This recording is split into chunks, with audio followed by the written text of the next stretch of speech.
This morning's reading of scripture, I have asked a few characters, I've asked a few folks to assist me.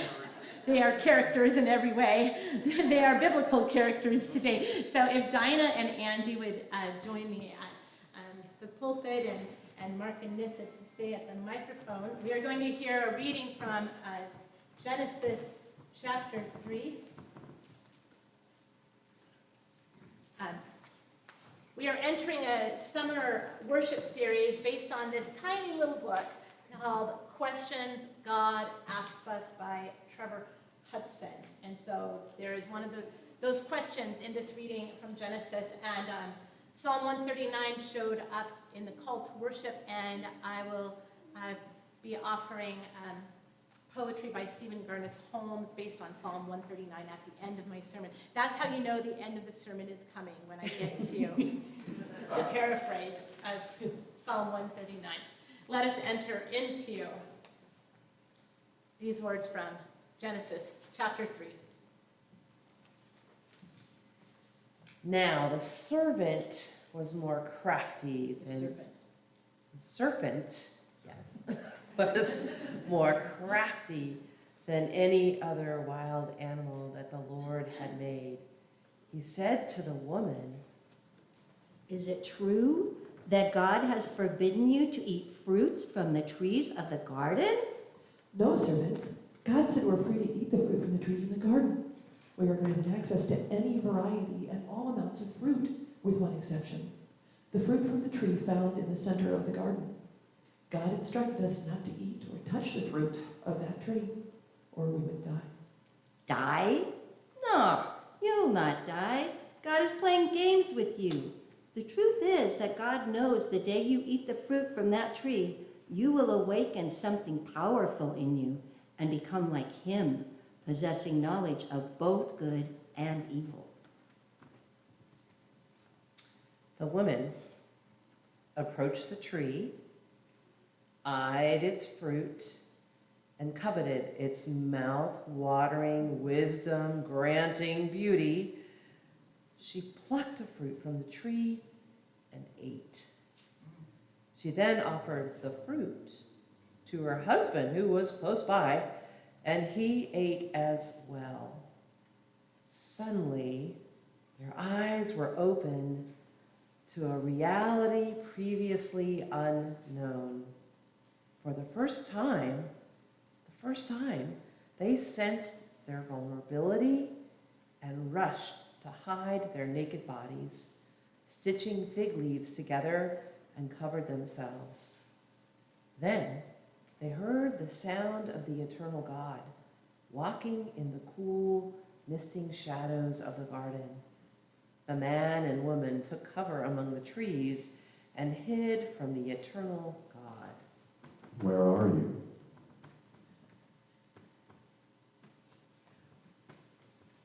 When I heard the sound of you coming in the garden, I was afraid because I was naked, so I hid from you. "Who told you that you were naked? Have you eaten from the tree in the center of the garden, the very one I commanded you not to eat from?" The woman you gave me as a companion put the fruit in my hands. What could I do? I ate it. "What have you done?" "It was a serpent. He tricked me. He deceived me, and I ate." The word of God.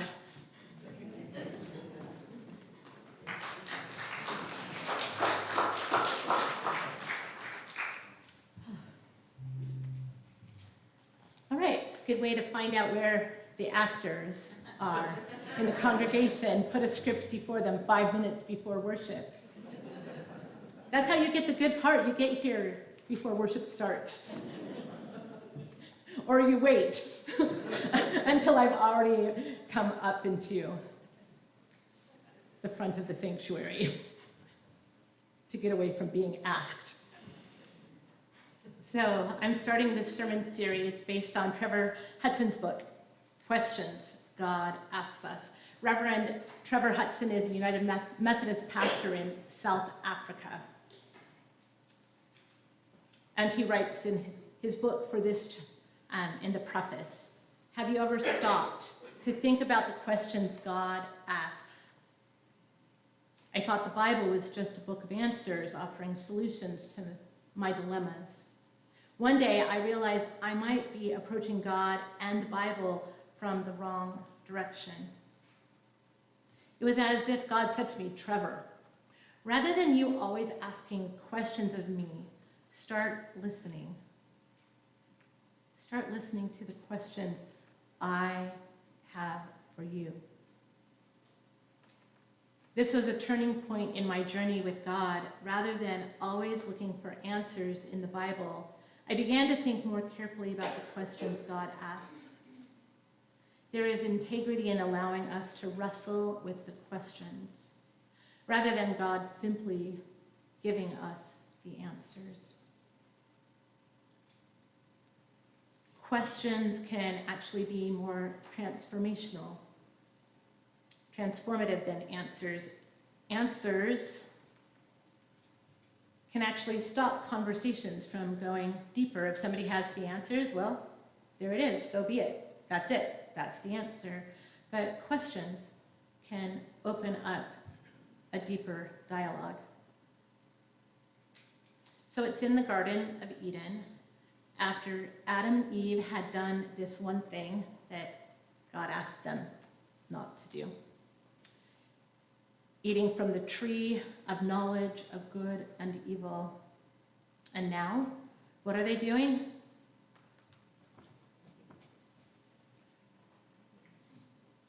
They're hiding. They're hiding from God. And God takes a stroll through the Garden of Eden, as God apparently does.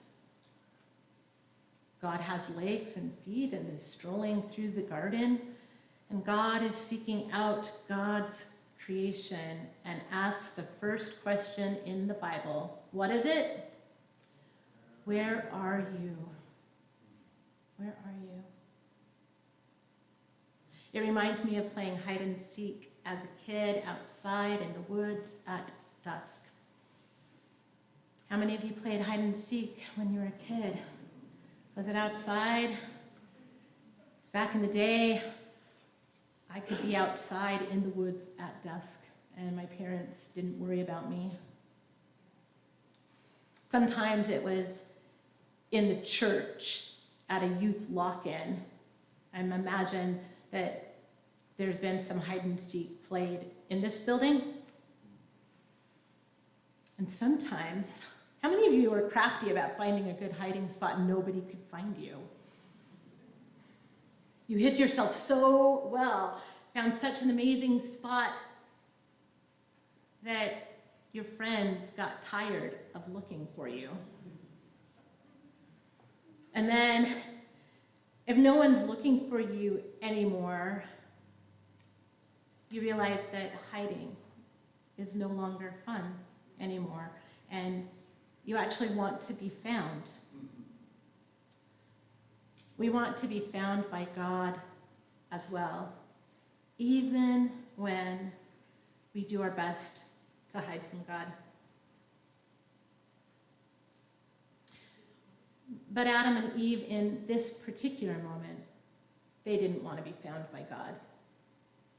Because after making the choice to eat the forbidden fruit, their eyes were open to a reality previously unknown.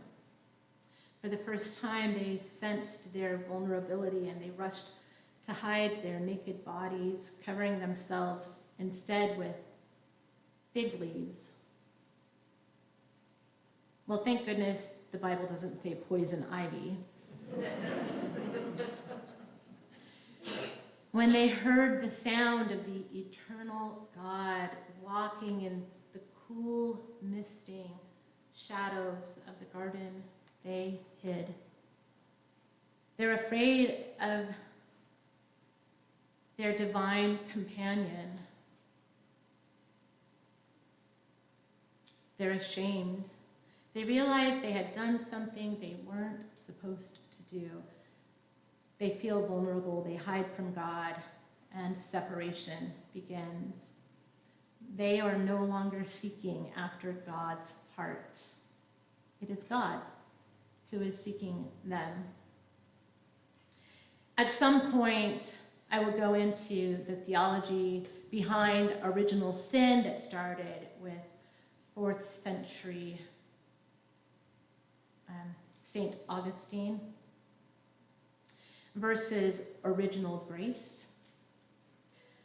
But that would take too much time to delve into today, but I am aware that there are these deeper theological underpinnings behind this text. But I'm just going to be focusing on this question that God asks, where are you? The sound of God walking in the garden in the dusk's coolness implies the intimacy that God and humanity had enjoyed in the Garden of Eden prior to the choice that Adam and Eve made. The writer of Genesis presents a deeply profound understanding of how God chooses to relate to God's creation. Adam and Eve had been running naked through the garden up to this time. They were like children. They were naive, innocent children, even though they are portrayed as adults. Can you remember back when you were a little tiny child, I imagine, running naked? That freedom. At one point, we all were naked. That's the way we came out of the womb. And depending on our parents, some of us had the freedom to run around naked to about, I don't know, a year old, 2, 3, 4, 7. I can still count fingers. But at some point in our culture and our weather, it's appropriate to wear clothing. But Adam and Eve recognized that they were naked. They were no longer naive, innocent children. And they were ashamed in each other's presence and in the presence of God. And losing this intimacy is apparent to the humans, and so they hide themselves among the trees of the garden. So when God calls out, "Where are you?" did God really not know where they were? The question is not meant to elicit information about their geographical location as though God is confused about where they are. Surely God did not need Google to locate them. Siri, can you help me find my earthlings? I seem to have lost them in the garden. It's not about geographical location, it's about spiritual relationship, where they are spiritually, emotionally. God is encouraging reflection and introspection. Why are they hiding in the shadows beyond the trees, hiding from God who has provided for all their needs and blessed them with abundance? God knows what happened, but it was important for Adam and Eve to say it in their out loud voices, where they were spiritually. They are vulnerable, ashamed, and separated from the one who created them, the one who named them, the one who loved them. They were hiding because of their shame.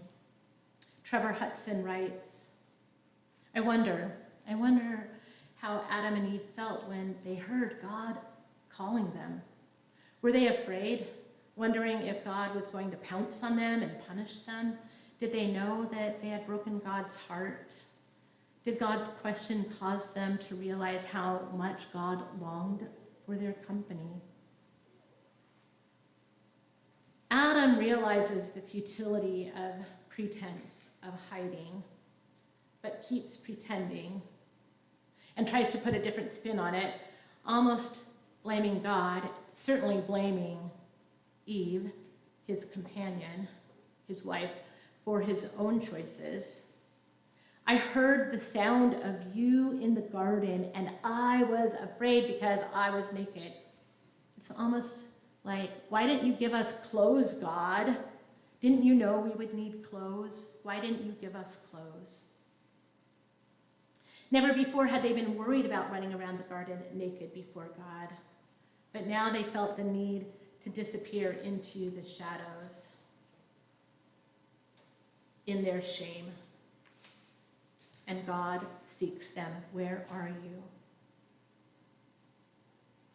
I don't think it's a huge jump for us to be able to understand what's happening for Adam and Eve. There are times in our lives where we too may try to distance ourselves from divine companionship. We try to avoid the very relationship that gives or can give our life its deepest meaning, peace, and joy.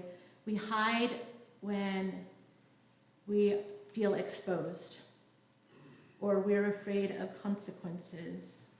We hide if we think the real us is coming out too much.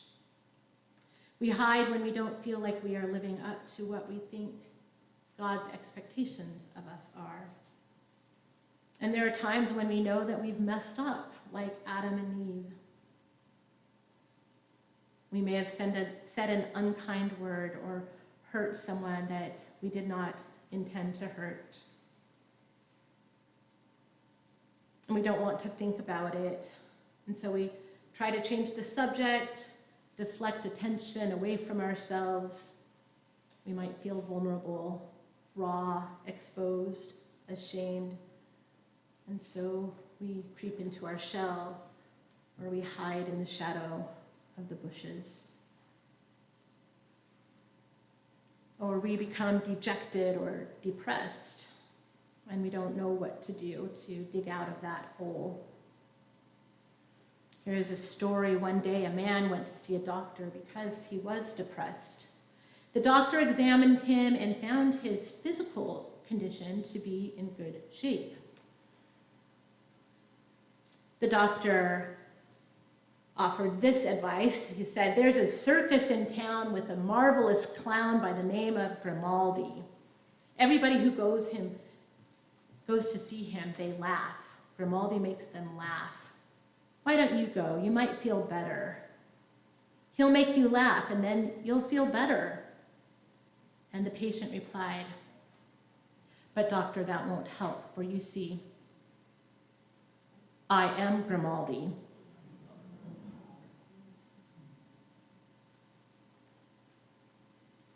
Sometimes we are like Grimaldi.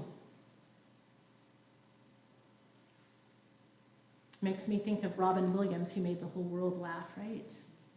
And nobody understood or knew the demons that he was facing. We might make everyone else laugh, but we hide who we really are behind a facade or a mask or fig leaves.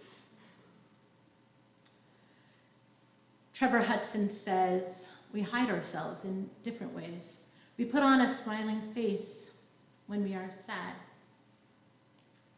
Buck up. Don't let other people see how you really feel. We try to look confident when we are afraid. We act as if we have it all together. Or we say we're okay, we say it's fine, when it's really falling apart. We cover up our nakedness with the fig leaves of pretense. Relationships begin to be characterized by superficiality and lack of intimacy. Those words by Reverend Trevor Hudson.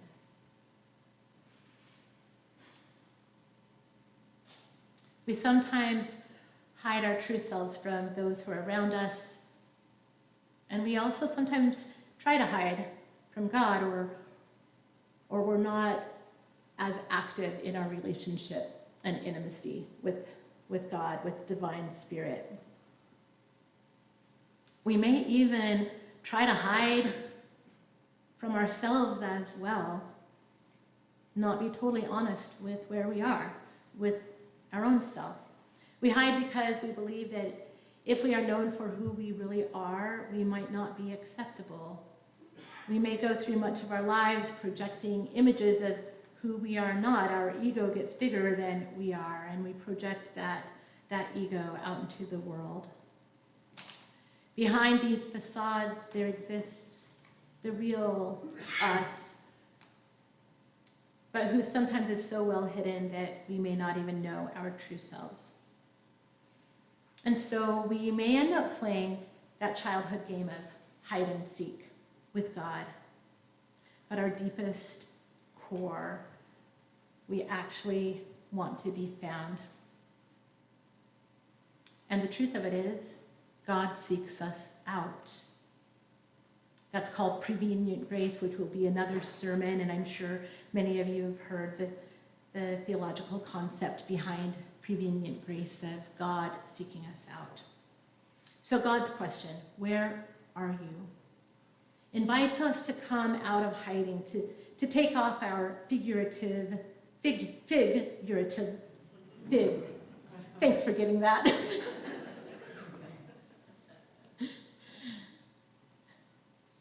To become more real and honest, authentic and vulnerable. And it's hard to be vulnerable. It takes courage. One of the ways God shows this deep desire is by asking questions. God pursues us in love. Where are you? I miss you. My heart aches for you. I want to reconnect with you. I long for companionship, and I will search for you until I find you. It's like the runaway bunny, the little bunny who ran away. That will show up in his children's sermon sometime, but is it just for children? It's not just for children. The searching heart of God will always reach for us, always call for us, always be ready to welcome us home. God knows our broken places. God knows where we've messed up. God knows our hearts. We don't have to pretend. If God says, where are you? We can respond, here I am, God. I'm not hiding anything from you. No masks, no fig leaves. Take me as I am. And that honesty will draw us into a deeper relationship of deeper sharing and intimacy with God. The psalmist knew these theological concepts. And the psalmist sang in Psalm 139, where can I go from your spirit? Where can I go to escape your presence? If I went to heaven, you would be there. If I could fly on the wings of dawn, even there your hand would guide me and hold me tight. If I descend to the depths of Sheol, there you are.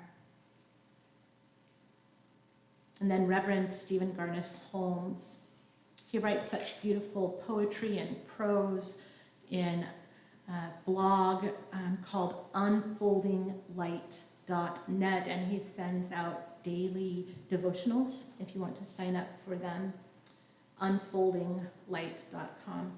So he took Psalm 139 and embellished it, and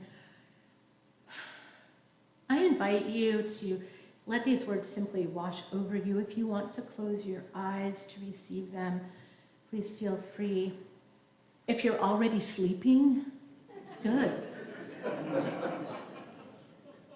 Because now I've given you permission to have your eyes closed. Holy One, you know me from inside me. You know my pure being. I am transparent to you. You enclose me, my atmosphere, my body. I live inside your embrace.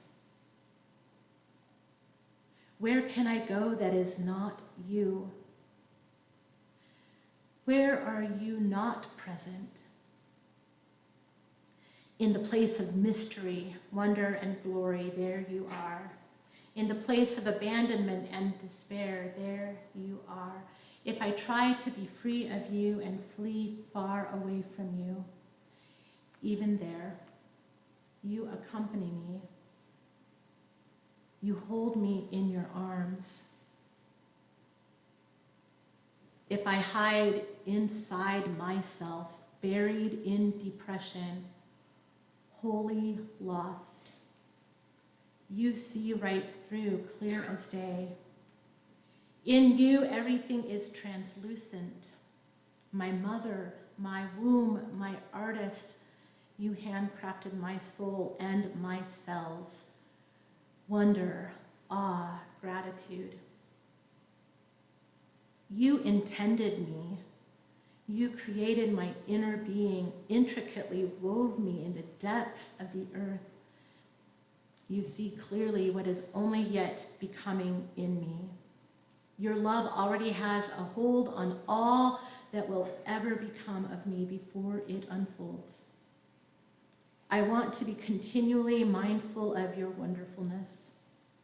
O love, set me free from what is not love. May I love that which sets me free. Free me from all bitterness. Free me from my desire to control. Free me from even my desire to get my own way. Purify my love and my courage to stay faithful in the face of resistance. Examine me, O truth, and know me from inside. Expose my true thoughts. Confront everything that strangles my love and set me free to live in the way of life. This paraphrase by Reverend Stephen Ernest Holmes. Where are you? Where are you? Where are you, God asks. And asks it in such a loving, intimate way. My friends, as God continues to seek us and be in relationship with us, let us also be seeking after the heart of God. Amen. Amen.